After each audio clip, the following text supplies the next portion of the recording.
Aha. Yep, we are live. What's going on, guys? Welcome to another edition of the NarikChase channel. I'm your boy NarikChase, and I have with me again KP. We are in. Yay! We're ready to do another character ranker. And this character ranker, we're going to be talking about the awesome, the badass, the most beefcakiest of beefcakes, Thanos. Ooh, I'm scared. It's like saying Mufasa, Fasa. but it's Thanos. I'm gonna go ahead and let you start this out, Ben. Go ahead. Let's talk about Thanos from the Marvel Cinematic Universe. Well, we got Thanos, who's kind of like the DC Universe's dark side. Very, very powerful ancient race. He came around in the 1973. That's how long the character has existed. And for most people, didn't even know who Thanos was until we started watching the Marvel Cinematic Universe, starting back, when we had Iron Man and Thor and a few others start coming up, and we just kind of learn a little bit about things. This is a character who's been brooding in the background for the last 10 years through almost every one of the MCU movies in some form or fashion. That we deal with an Infinity Stone. We're dealing with Thanos, whose basically ultimate goal is to basically equate everything. He's kind of a mixed character because, his own world died because of overpopulation, just everything. So his goal is to basically equal everything by cutting everything in half, just getting rid of everything in half. Um, so his ultimate goal is to get a device called the Infinity Gauntlet, which contains 6 stones, each with a different ability, but to equalize the universe so that he feels his purpose is fulfilled. And we've already seen the result of his work from Infinity War, if you've watched that movie, because we saw him in Avengers, we saw him in Guardians of the Galaxy, we saw him Age of Ultron, and then full-fledged appearance in Infinity War, which was he was pretty badass. I mean, Yes. take no qualms. Business is business, and his business, he finally got tired of waiting in the background and staying in the shadows, and he just flat came out. And when he did, he brought it with him. We saw a lot of crazy stuff going on in Infinity War, and it's basically, if you want something done, you got to do it yourself. Yep. Well, that's basically what happened. Tired of playing in the shadows. I'm tired of hiding out. I'm going to come and I'm going to show you what business is all about. And he did too. Very He impressively.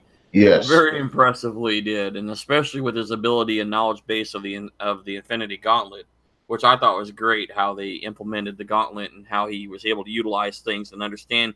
Some people didn't even have a concept of how to truly use what it had. He did. And he did use it very well, which was pretty Yeah. freaking sweet. One of the best fights I've ever seen. Oh man, there was many. I mean, there was a whole bunch of them though. I mean, even on Titan itself was pretty wild of a fight. Mm-hmm. Um, when everybody kind of went after him and teamed up, and you kind of said, they should have won that fight. And there's a lot of theories on that fight too of why it went the way it went. You know, Especially dealing with Doctor Strange. And I found Yep. out Doctor Strange starts filming soon, very soon, which I am definitely looking forward to. They got a meme, and it was talking about Doctor Strange. I want to bring this in 'cause it was funny. It said Doctor Strange in, like, I think it said like 3 years. He had a movie. He talked to he made a deal with the Mormon. He did like two other things, and then it showed a picture of him doing that, seeing all the futures and stuff, Yeah. and it said he saw Avengers 4. I like the one where he has him with there's a little meme floating around. It has him standing there, and he's got his hand reaching through a portal, and then the other hand is coming out behind him, scratching his back. So he's using the portal to scratch his own back. I was like, come on. But it's funny, though. I mean, I've really been impressed. I mean, we'll do a whole nother thing on Doctor Strange. Yep. But I'm telling you, I I've always kind of kept up with Doctor Strange and Doctor Doom because they kind of tie together, and we've talked about that before. And they actually have a relation somewhere in the long lines, especially in the What If comic series that came a long time ago. And I'm pretty sure if I go to my other house, I'll find that comic book because it was very interesting, the What If concept that they did with Doctor Strange and Doctor Doom. But we'll save that for another conversation. But we're talking, Thanos came. He dropped it. He pounded everybody. Well, I don't know if he literally dropped the hammer, but no, he's like now one of my all-time favorite bad guys because I've never cared about Thanos before this. When I read up on his character in the comics and stuff, I didn't like his design. I thought the design was stupid. I didn't like his motivation. I was like, there's like nothing. And then the whole time they try to, from what I've seen in the comics, is like they try to make him like he's supposed to be badass, but he just got to have this gauntlet and stuff. I'm like, this man ain't nothing. But you didn't understand it till the movie came, and then you realized, now I know. Now I understand why he's the way he is. Josh Brolin nailed that role. I love the character. He was badass. And like I said, I've always rated my villains or antagonists, villains, whatever, two ways: personality and badass. He was both, and he had a great personality. He was like one of those villains that you could talk to and have like an intellectual conversation with. That's like the whole thing with Gamora and that whole situation. Yeah, that was heartbreaking. And you can sit there and he's like, his driving purpose is to equal the universe. That's his absolute goal, to save the universe. It's strange, just the way he portrayed it. Just by killing off half the population of a planet so that planet would still live. Non-judgmental, he just took half and it just happened. And it made sense. And he made no quorums, no judgments. He just basically put a line, and that half died and this half lived. And when you see him, his ultimate goal, he's so driven to keep the universe from screwing itself up so badly because of that. And then, when we see him getting the Soul Stone and the sacrifice he has to make, he was willing to make that sacrifice for the greater good in his mind of balancing the universe. And what makes it cool is you could see it. You could, even though the character is CGI rendered, but they're using Josh Brolin. They have his face. If you just take away the character picture, he's there acting these roles out with a motion capture system. So yeah, that motion capture is a beast. When you see him, I saw like a clip of him and Captain America at Wakanda. When they're in that last tail end of the scene, they're fighting each other. And then when Thor comes in and drops, I can't think of the new Axe's name, but you see the expression on Josh Brolin's face that you see on Thanos. Yep. So you see all that emotion carried with that. And that's, was impressive. We've had motion capture for a while. We saw Avatar, which is where it was kind of really pioneered for facial, not body, facial. Because the body we had Lord of the Rings with Andy Serkis. Motion capture has been around for a long time, but the facial version where they can translate the character to the person, like Zoe Saldana playing, in the characters. We have Josh Brolin now playing Thanos, the ultimate bad guy in the universe. So, yes, you actually really get the depth of the character. It's not just a CGI rendered character. It's just a mask, like a visual effect. Yep. And you sense that emotion. That's how good it is. And, when that scene came up, I was like, oh, man, this is going to suck hard. You could feel that, he was so torn about a decision of he could stop now and let things go and still carry on with what he considers his child. Mm-hmm. Or for the betterment of the entire universe, the one for the many, he sacrificed his own daughter to do it. Yep. And you felt that emotion. I do. I will say I like this about, okay, what do you think about this? I did like the fact that he took off the suit. His armor? Yeah, Yeah. and I think it actually helped to flesh him out more. Well, at that point, I mean, he doesn't need the armor really that much anymore anyway, because once he got the first in stone, I mean, we didn't even see what happened to Terra Nova. We have no idea what happened to them to get the first the Power Stone. So we have no idea what happened to those guys. They're probably been wasted. I hope because Well, we they do do know that have to We first do know that movie. Nova Corps does. I mean, they have to survive, but they probably were diminished greatly because of his assault. Mm-hmm. So, and they had already, with the Kree and the Destroyer when he showed up, just Yeah. bringing the Power Stone pretty much decimated that planet pretty hard. Because we don't have a time frame from when they dropped off the Power Stone to Nova Corps thing to when Thanos goes after it.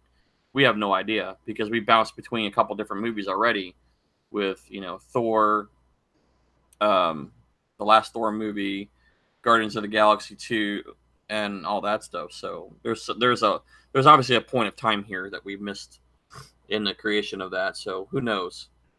I like, one of the things that I did like about his character, when I mean by personality, uh, part of it is what you said about what it did to Gamora. Part of it is his reasoning, but part of it is mostly the respect that he actually showed like the other characters. Yeah, to The his enemies conversation, and stuff. yep, the conversation he had with Doctor Strange, the Yes. conversation he had with Tony Stark, the conversation he had with Scarlet Witch. I like that even though he's like this dick, but he's not like stupid. He's not He goes, I completely commend you like for a your mindless monster. I second. He like goes, I that. commend you for your belief, your trust, or whatever in your comrades. But you know what? I'm just going to kick your ass and keep on trucking because I have bigger, better things to take care of. And that's Which was cool. yeah.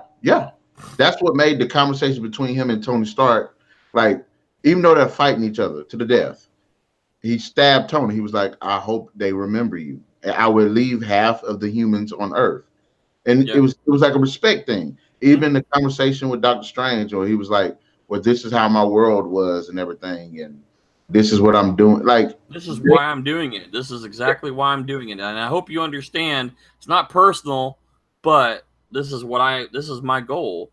And see, that's, it's like a comparison to Darkseid. Darkseid just wants to conquer, and Thanos' whole goal was to equal balance. I mean, everything that he's done is driven to one factor to I hope, balance the I do hope universe.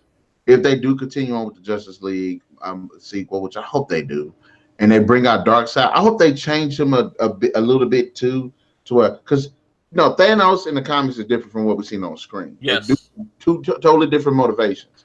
So I Well, hope they. no, they have the same goal. They do have the same goal, but it's the persona that you see is different. Ah, But the I thought goal is always this goal has always been the same. Thanos has always had the same goal to get the Infinity Gauntlet, and because they actually had the Infinity War series, which I was thought he was ultimately his getting goal. I thought he was getting it to appeal to death. The Well, for Lady Death, I mean, Yeah. he wanted to sacrifice, for Lady Death and catch her attention. Yes. So I I mean, thought there is a little bit of there is a side. You're right. The comics has the Lady Death portion in there that I was like, hasn't been I mentioned. never really liked that, but I need to go read the full comics to get the full understanding.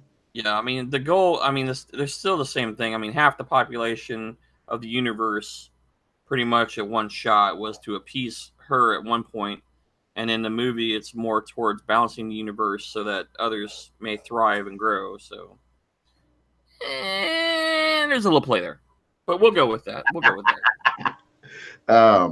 I'm like I said, I really enjoyed the character. I thought it was great. The overall design was really good as well too. I love the design of the Affinity Gauntlets, and like you said about his abilities, I love how he did utilize it. Like whether he was just using them one at a time or actually in combat was just freaking amazing. Well, I like the fact that it was interesting because when we saw Thor Ragnarok, and we know that's where the cosmic cube was, and we saw the Infinity Gauntlet there. But when Helena knocked it over, she goes, "Fake." Now we know Odin had the gauntlet at one time. So the the question I kind of was still floating with is, and at least from Thor Ragnarok's side, when they had the smelter, the master blacksmith guy who lost his hands. Yeah. He said that Thanos showed up and had him make another Infinity Gauntlet. He didn't make the. I don't think he made the original. I think he made a copy.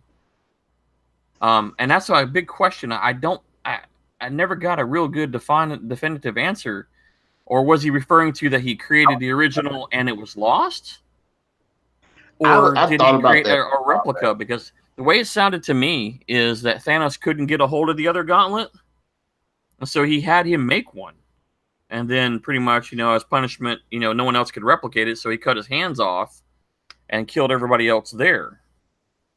So I don't know. That's something that I've never truly gotten an answer for.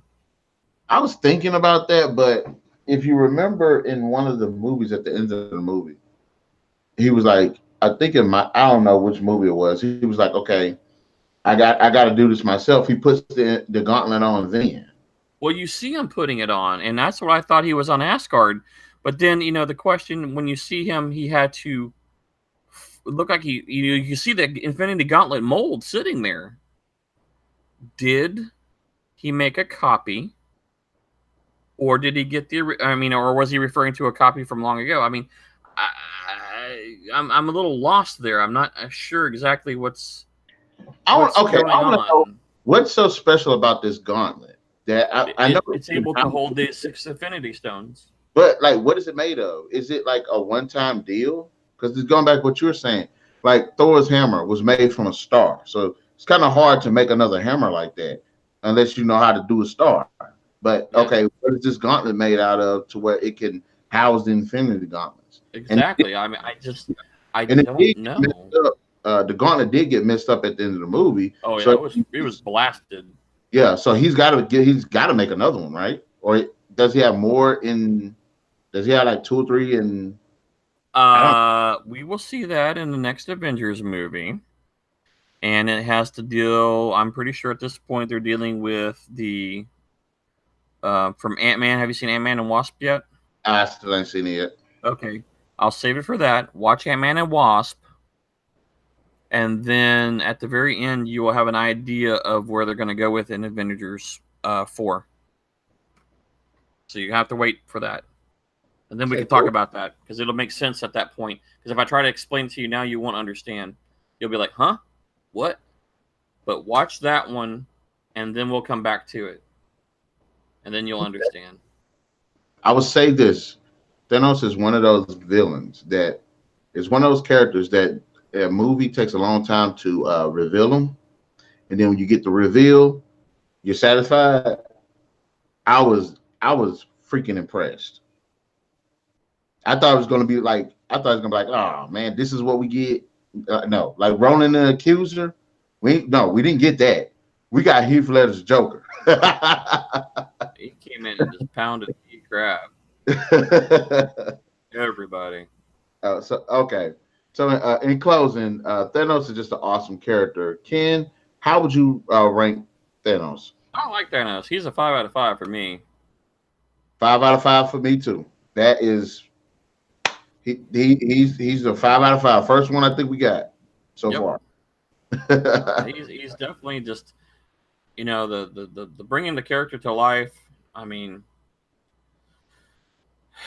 we didn't know what to expect. I mean, because like I say, we've seen Thanos briefly. I mean, we saw him in Iron Man, saw him in Thor, just briefly, just in the background, and that was it. Or the extra scenes too.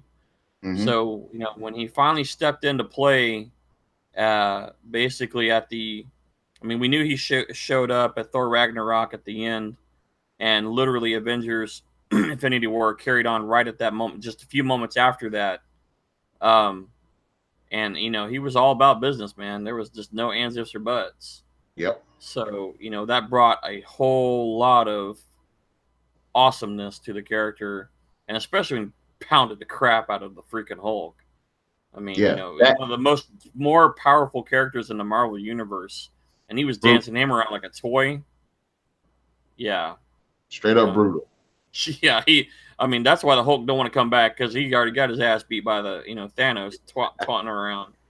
So, but yeah, I was pretty wild about that. So I'm very happy, and I cannot wait to see Avengers 4. And I'd like to see. I have an idea what they're going to do, but that could always change. We have another year and a half. Yeah, into 2019. Into 20, I think September 19th, 2019. I think is the date. So, okay. Well, wait. guys, we got our first 5 out of 5 Thanos of the MCU. Yes. In the comment section below, guys, let us know your thoughts about Thanos. Did you like him? Did you not like him? Did you like how he kicked ass? Did you like his personality? Did you like the way he was designed? Just give us your thoughts. Be sure to hit that like, share, subscribe, and that notification button to get the best of what's going on this channel. And we'll catch you guys later.